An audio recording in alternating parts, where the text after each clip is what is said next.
রাজধানী ঢাকাসহ দেশের বিভিন্ন স্থানে হঠাৎ মোবাইল ইন্টারনেটের গতি কমে যাওয়ায় ফেসবুক ও মেসেঞ্জার ব্যবহার করতে সমস্যা হচ্ছে। তবে ব্রডব্যান্ড ইন্টারনেট ব্যবহার করে ফেসবুক ও মেসেঞ্জার ব্যবহার করা যাচ্ছে।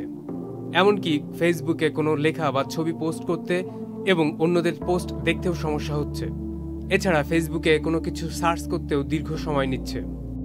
অভিযোগ উঠেছে দেশের বিভিন্ন বিশ্ববিদ্যালয়ে কোটা সংস্কারের দাবিতে আন্দোলনরত শিক্ষার্থীদের সঙ্গে ছাত্রলীগ ও পুলিশের সংঘর্ষের মধ্যে গত 14 জুলাই মধ্যরাতে ঢাকা বিশ্ববিদ্যালয় ক্যাম্পাস এলাকায় 4G ইন্টারনেট বন্ধ করে দেওয়া হয়।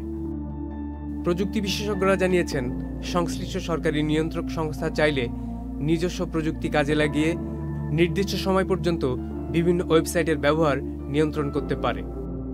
তবে মোবাইল ইন্টারনেট ধীরগতির বিষয়ে কোনো অপারেটর অথবা নিয়ন্ত্রক সংস্থা বাংলাদেশ টেলিযোগাযোগ নিয়ন্ত্রণ কমিশন BTRCর পক্ষ থেকে আনুষ্ঠানিকভাবে কোনো বক্তব্য পাওয়া যায়নি।